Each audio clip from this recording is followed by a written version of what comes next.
Can you take us here next? Simone asks the captain, as she holds up the datapad with Denver's collected info. One of Chognook's dark orb eyes glances down at the pad. Of course! It is relatively nearby, in fact, he replies, as he begins inputting coordinates. What sort of business are we looking to stir there?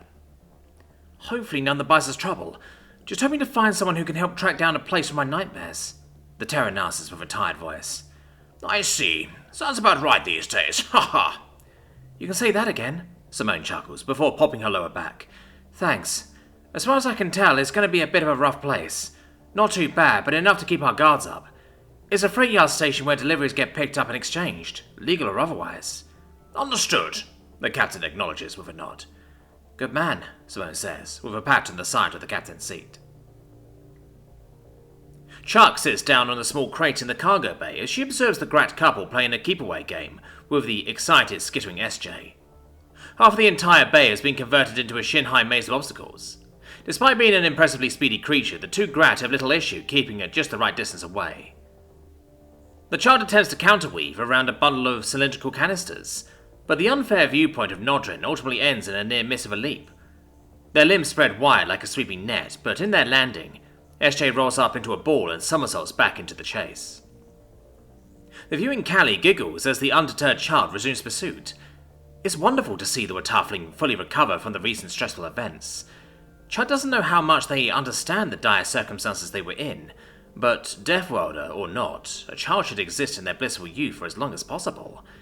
It's a limited experience, soon to be gradually stifled by the heavy realities and burdens of the universe, a galaxy so full of colour and wonder, somewhat coated in a sheen of grey. What SJ has now is so precious, and Chuck worries of how long they will be able to keep a hold of it. Their lives are currently in constant turmoil, and very much lacking in their child's well-being. The Callie, for the briefest of moments, considers finding them a new home, a temporary one at least, somewhere where they can thrive until all of this insanity comes to an end. But she shakes her head. Finding such a place would be a possible turmoil all on its own. Also, according to Simone and Chuck's own research, a Watafling's imprinting on their parent is something that should never be severed lightly. The distress of a young Watafling after losing their caregiver is immense and long-lasting, even fatal in some cases, as they could begin to refuse to eat or move. Chuck shudders at recalling several unfortunate stories in her research. No, SJ has to stay. Yet another cause to fight for. Simone steps out from having her discussion with the captain and walks up to Chuck. In her paw is a medicine injector. Oh, you stopped by the med bay as well? Are you feeling alright? Chuck asks. Dave set me up with some strong stuff. After what happened, he expects that I might have some really bad episodes, Simone explains, presenting the injector up in a casual manner. Would you like to talk about it? The Callie offers, taking hold of the Terran's free paw with her lower limb. I've already had multiple within. Kinda tired of talking if I'm being honest, Simone chuckles before on a whip, sticks the injector into her exposed neck. The Callie jumps at the action. Simone, she warns lightly. Sorry, feeling a bit off.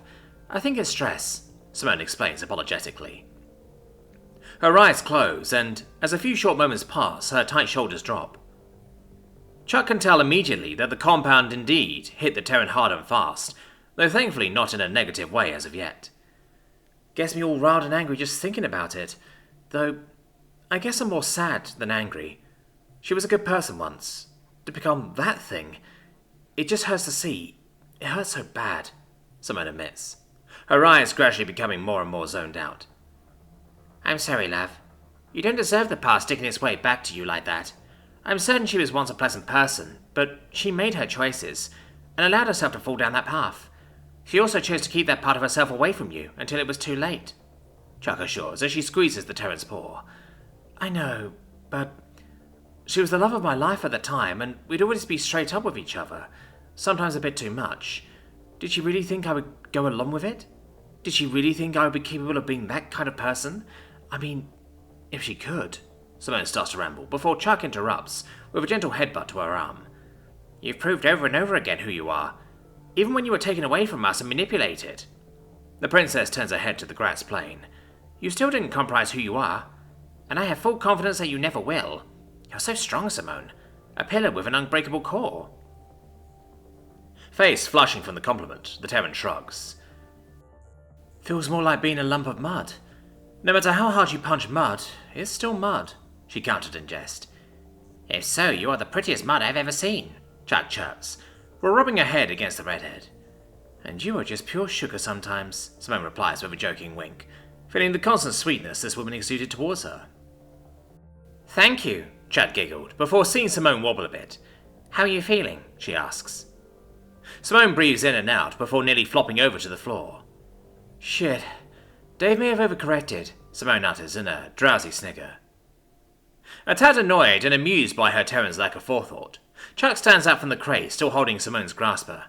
Come on, I think someone needs to lay down, Chuck informs gently. Not arguing, Simone is guided by the hand back up to their room and settled on the bed.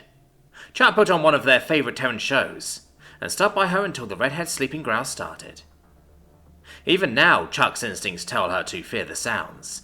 They come off as so aggressive and predatory, but seeing the pure calmness and peaceful on her fiance's face is more than worth sticking around by her side. Simone slept for a long, long time, breaking her initial records when first coming aboard. Chuck does her best to remind herself that it was fine before, especially when noticing the Terran wasn't experiencing any sort of nightmares. It must be the medicine, that's it. Perhaps Dave can explain.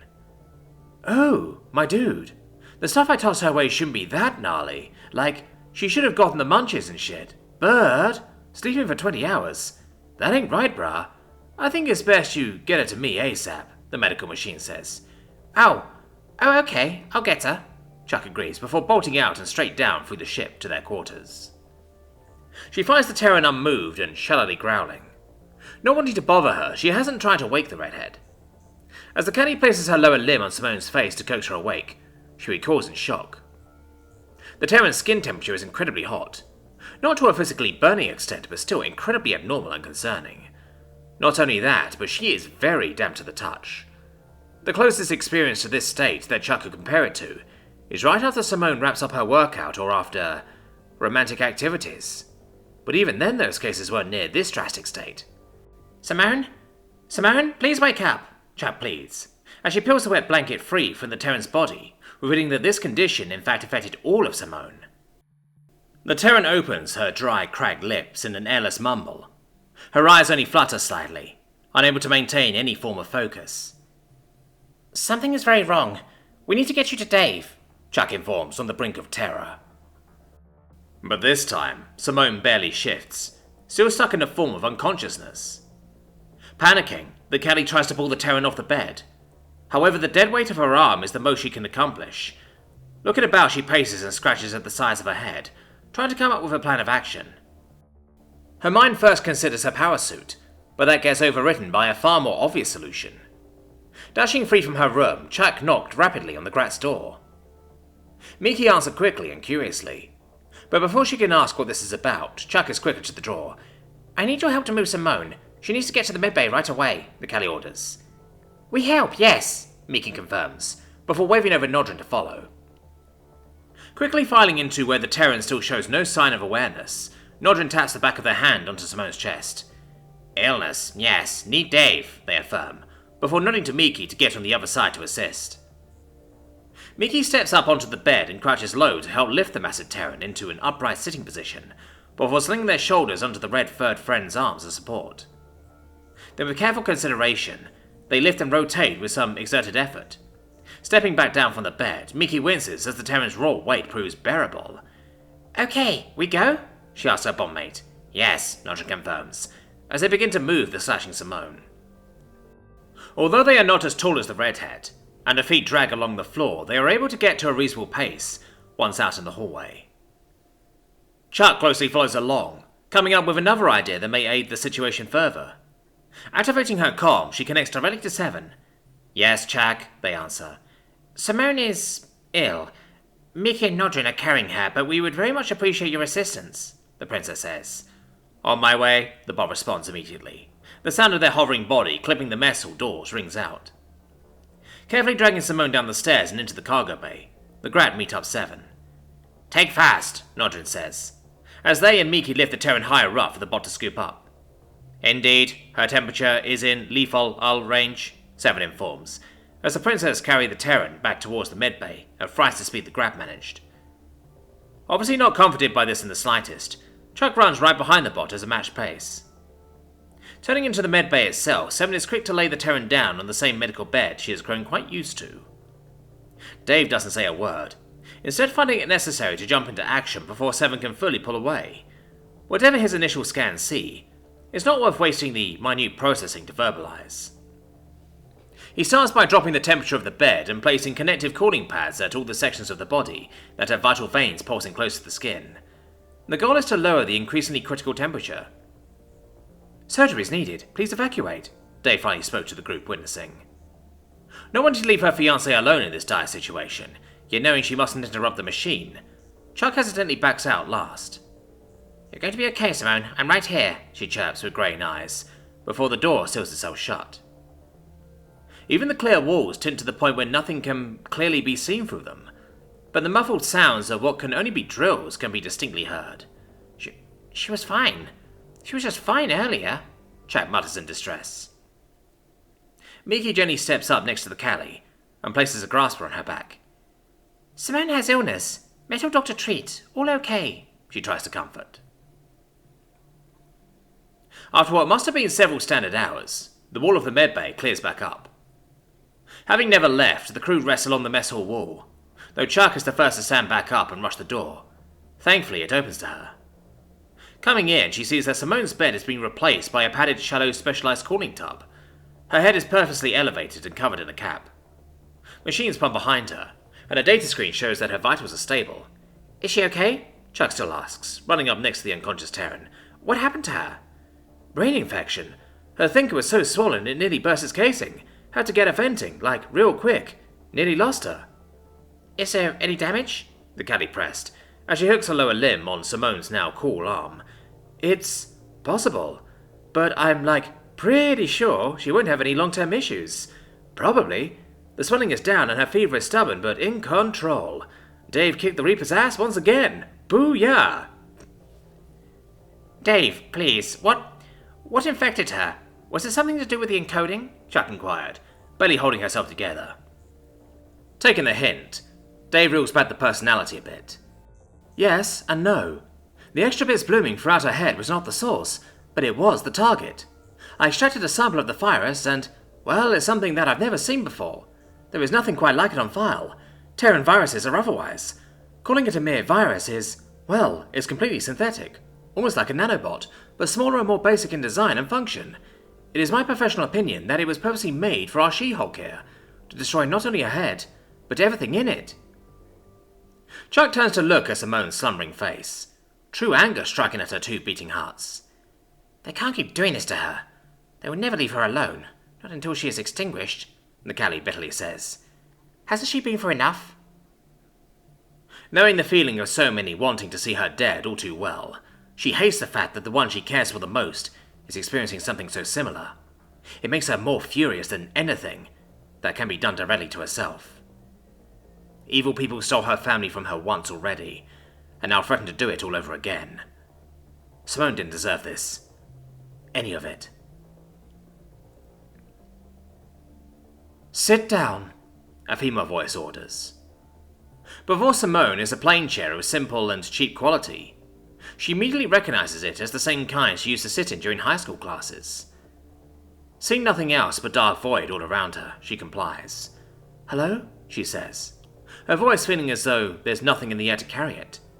"We almost died," the voice informs from all around. Simone feels as though she knows it, but in her current state of confusion can't quite place it.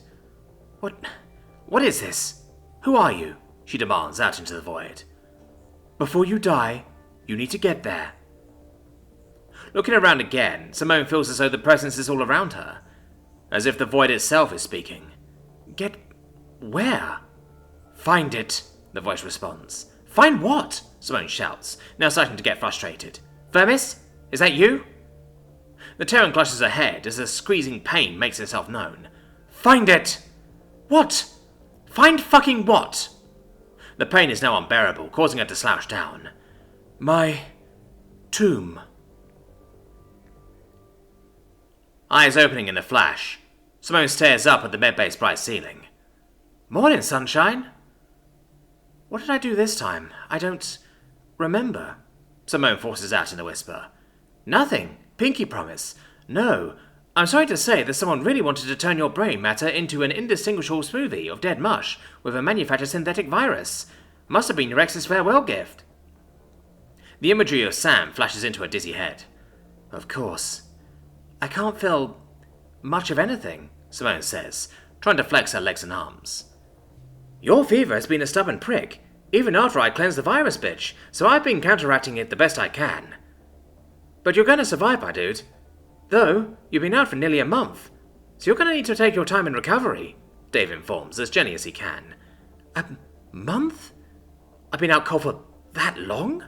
The Terran replies in shock. Well, you've briefly woken up a few times. I tell you, man, your brain signals were going crazy. Had any fun dreams with the Miss Princess?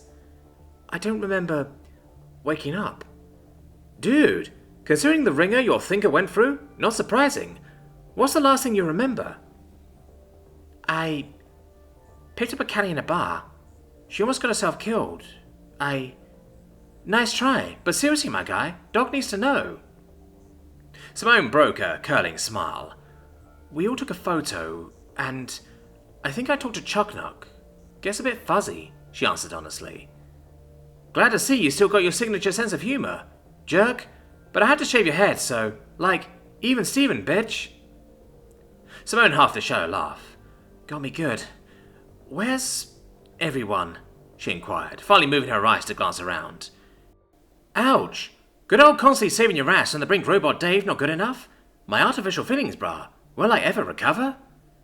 Thanks, Dave, but... I know. You're looking forward to seeing your lady with the white egg-bearing hips. She's on the station right now, Dave answers. What? What station? Simone asks, more alert. The very same one we're parked at. Don't worry, the green spaz sim duo is with her. That did make her feel a bit better. Though, can you put my comm back on, so I can talk to her? Not the best idea, since it uses your brain to... fuck it. Call Doctor to the rescue. Not too long, though. Still not the best idea. You're the best, Dave. Is place? Meek inquires, pointing to the establishment entrance. Chuck nods before checking down at a datapad with this Denver's copied info. Indeed. A Terran-ran club? No certain way it's called that. From what I can tell, it's a bar that has performed music. But that's the place, she confirms. The Nomads Respite. I like the name. Who we look? Nodrin says, as the three begin their approach. The people we hope to find should be in the VIP area. It seems they are partial owners of this establishment and conduct business there, Chuck updates.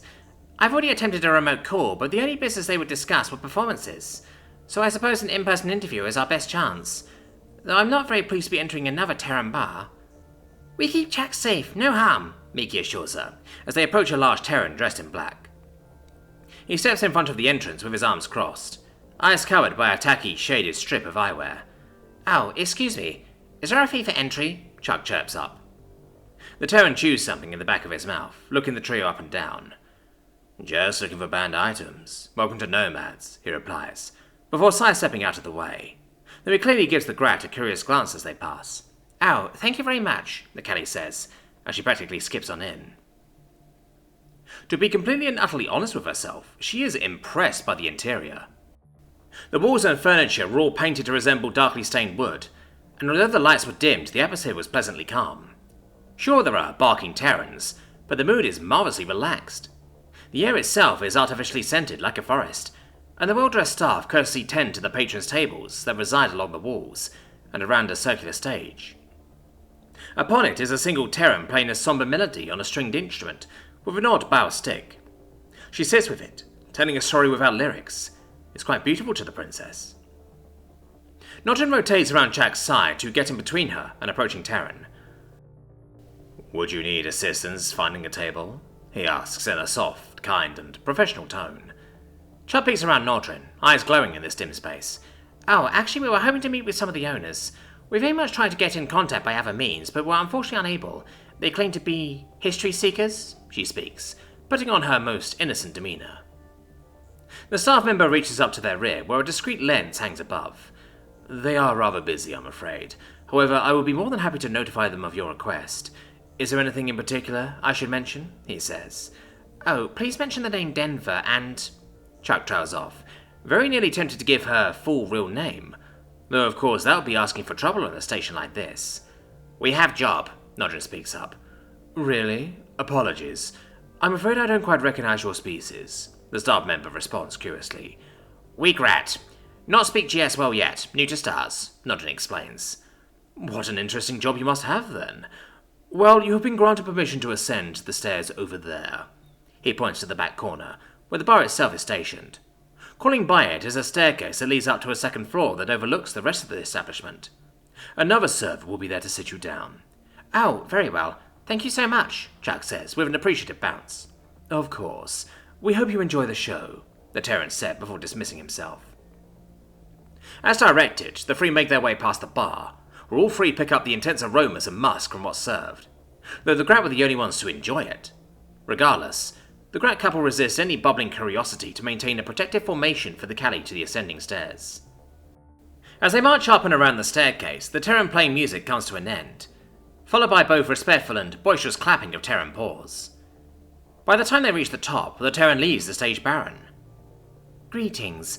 Please come right this way, an awaiting female Terran staff member guides. Having no reason to object, they follow, and eventually settle at a table that holds a perfect view of the stage. The table itself already has 3 complimentary drinks awaiting. Nectar brew for our Cali guest, and soda cocktails for our esteemed grad visitors. We hope it's to your liking. We made absolutely sure to research what you can have. I'll be back for your food orders if needed, the server announces, before leaving to another table. Quite impressed even more by the quality and speed of service, Chuck takes a hesitant sip from her drink. It's amazing. Nodrin and Meek keep their heads on swivels, taking in this mystical and magical place. It's like a theatre, Nodrin comments in awe. Match pretty, Meek agrees before testing her drink. All 4 of her eyes expand as sugar and alcohol coat the inside of her mouth. Seeing her stunned reaction, Nodrin tries theirs, ending up with a mirrored expression. Chuck looks down to the stage as a new participant tries to take it. She almost can't believe it. A trooper. What may very well be the most physically delicate species to travel the stars, standing right in the center of a crowd of the most feared Deathworlders. Never in her life would she have thought to see such a thing, especially with how far from home this trooper must be. Or to perform here? The jellyfish-like humanoid from the waist up moves along with delicate tendrils, making her gait as smooth as silk. Her iridescent skin gleams of bright reds and purples like a walking light show.